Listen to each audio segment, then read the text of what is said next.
अखिल राजस्थान पत्रकार सम्मेलन 2025 का आयोजन ओसवाल ग्रुप के चेयरमैन उमराव सिंह ओसवाल के मुख्य अतिथि एवं मुख्य वक्ता महर्षि दयानंद सरस्वती विश्वविद्यालय अजमेर के पूर्व कुलपति माननीय रूप सिंह बारेड के सानिध्य में यूएस ओसवाल एजुकेशन सोसाइटी मंगलवार में आयोजित हुआ।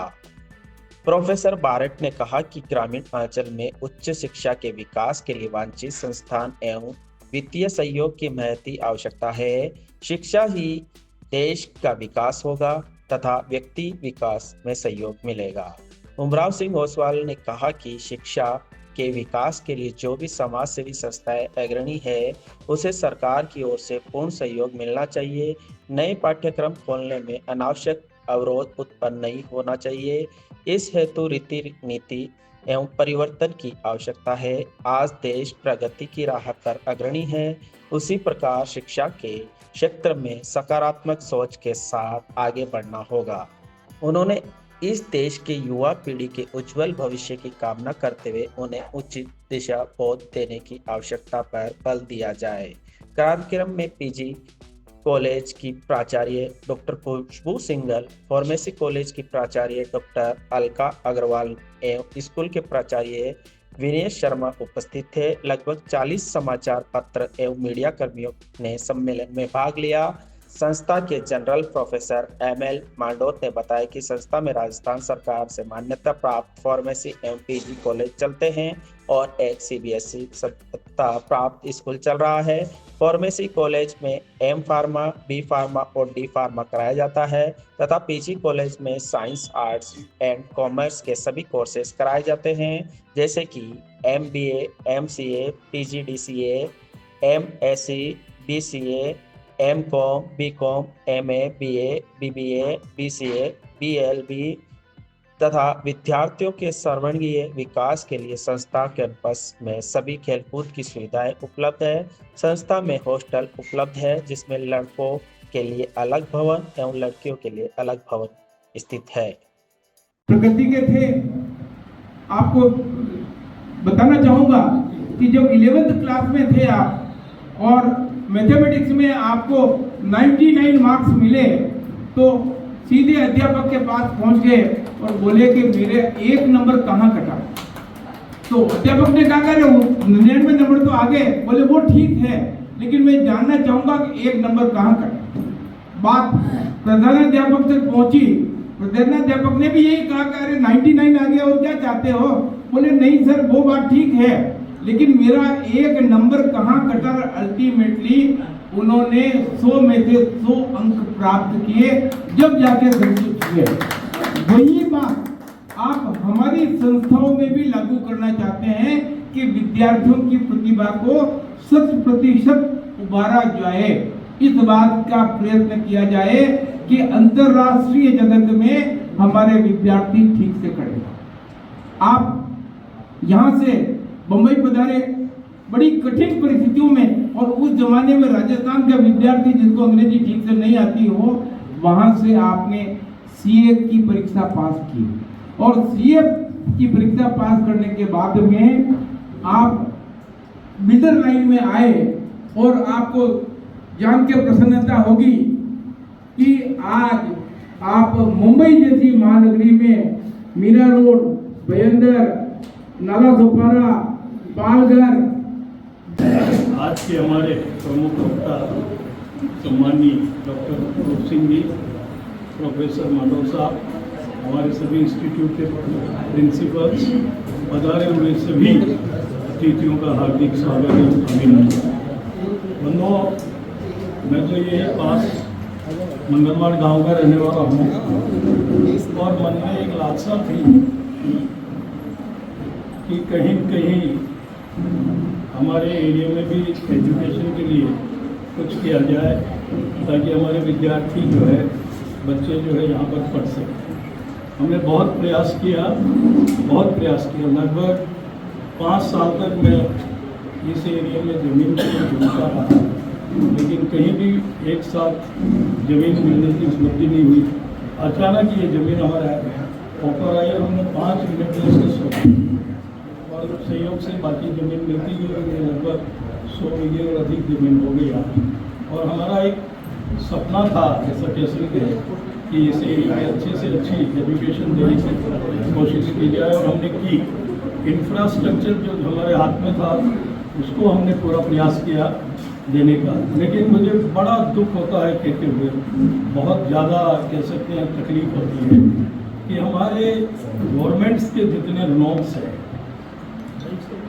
वो इतने कह सकते हैं कि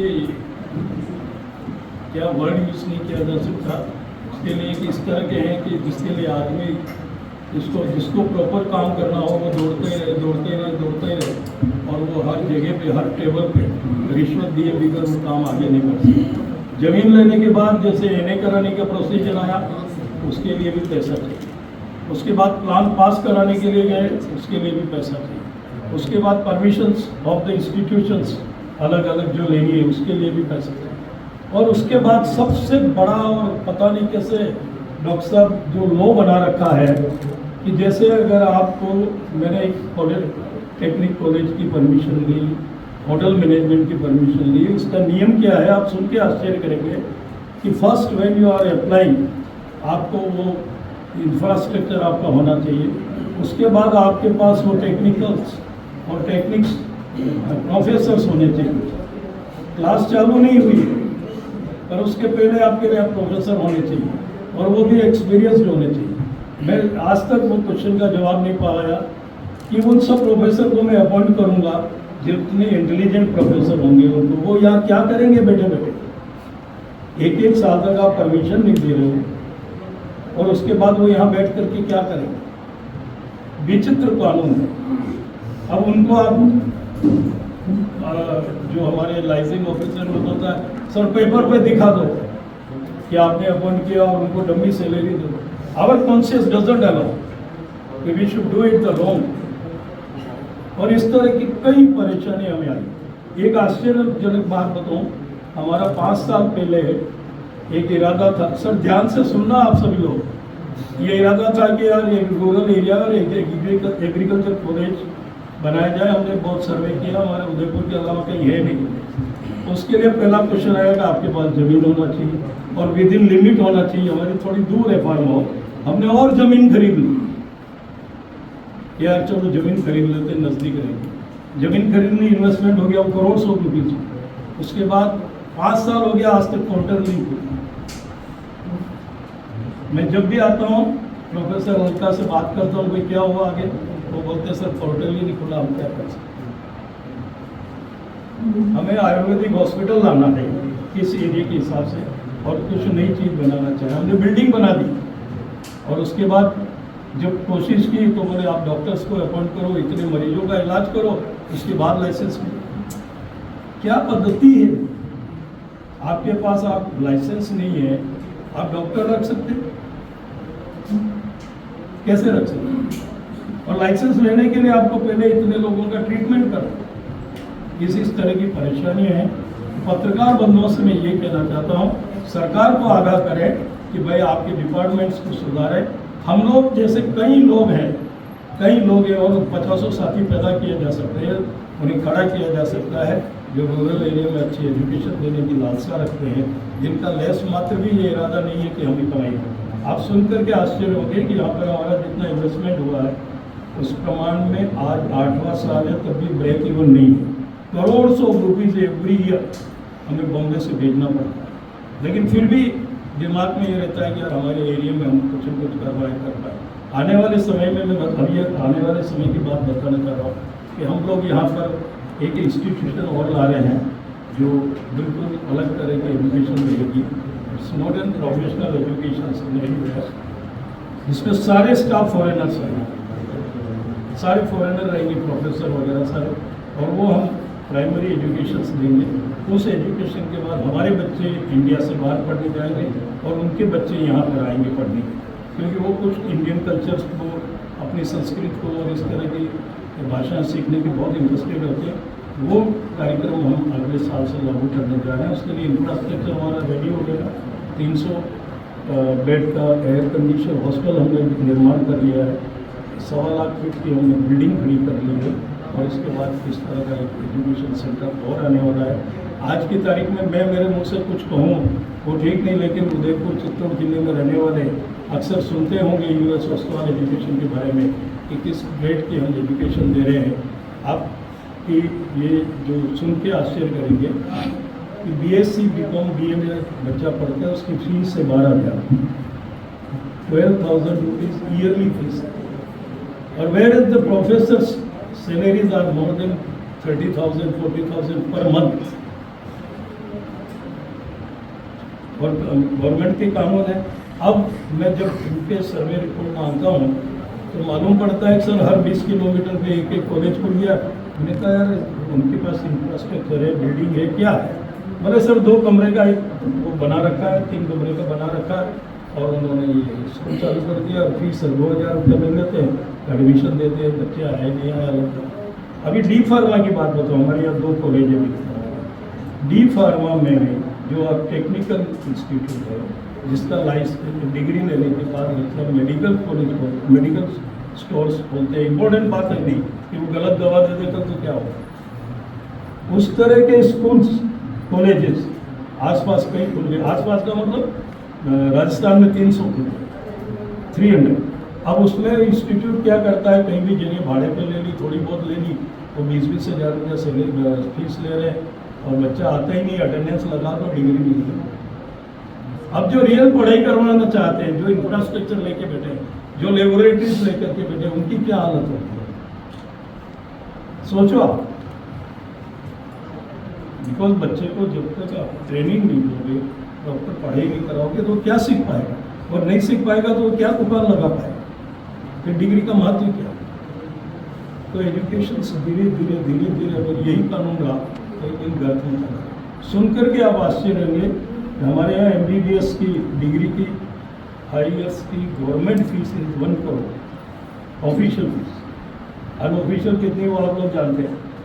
और ऐसी कंट्रीज है, यूक्रेन वन ऑफ देम था, वो सिर्फ 25 लाख रुपया लेता है, डॉक्टरी की डिग्री देता है, 5 साल पढ़ाई का। Where we are still.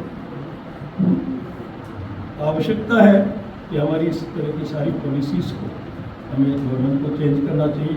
सुनकर के नहीं, महसूस करके दुख होता है कि हमारे एजुकेशन मिनिस्टर होते हैं दैट इज नॉन मैट्रिक।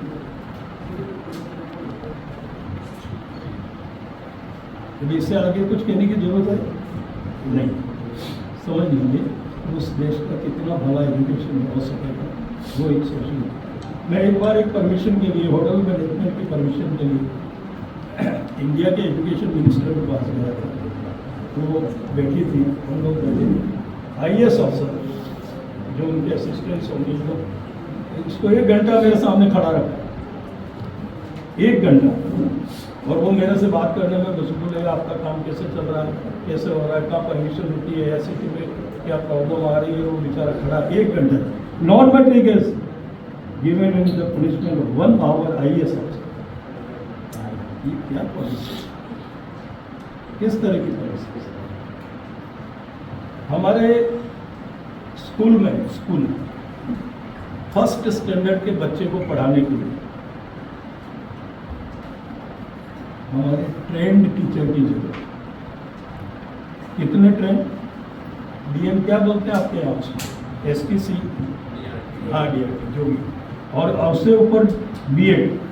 हमारे स्कूल में आप उसके बिना अपॉइंटमेंट नहीं दे सकते। And where is any minister can get the education ministry without any qualification. कैसे भारत का उद्धार होगा, कैसे? जब हम फॉरेन में जाते हैं और इस तरह की बातें सुनते हैं तो कैसा सेमफुल लगता हो। सोचे, विचार करें। पुनः मैं तो ये कहूँगा कि यहाँ पर हम लेटेस्ट टेक्नोलॉजी में एजुकेशन देने का प्रयास करते हैं हर तरह की। हमारे स्कूल में भी आप देखेंगे कि हम लोग जैसे हॉर्स राइडिंग देते हैं तो हॉर्स ही खरीदते। स्विमिंग पूल हमारा अपना है, राजस्थान में सबसे बिगेस्ट स्विमिंग पूल। ये हमें पता नहीं था, गवर्नमेंट ने सर्वे किया, उनको टूर्नामेंट करवाना था तो उन्होंने सर्वे किया और उन्होंने अभी 500 टीम का यहाँ पे टूर्नामेंट किया था कुछ महीने पहले। उसके बाद हॉस्टल्स की फैसिलिटीज़ के लिए सारे हमारे एग्रीकल्चर फॉर्म हैं। सारी सब्जियाँ वहीं पैदा करके दी जाती है। गुणवत्ता का हर तरह का प्रयास किया जाता है। तो उसके बाद भी हमारा यही कहना है कि आने वाले समय में भी जितनी भी लेटेस्ट टेक्नोलॉजी वो भी हम यहाँ पर ला करके प्रयास करेंगे। उसके थ्रू हम हर तरह की सुविधाएं देने का, one of the best institute बनाने का हमारा सपना है, जिसको हम निश्चित रूप से हमारे बच्चों को यहाँ पढ़ाएंगे और इनको फॉरेन में जाने के लिए किसी भी तरह की परमिशन की दिक्कत नहीं आएगी। ये हमारा प्रयास रहेगा। पुनः आप सब पधारें और इस कार्यक्रम को सफलतम बनाया। मांडव साहब ने और हमारे सारे प्रोफेसर ने भी प्रयास किया, इसके लिए बहुत बहुत आभार है। जय हिंद।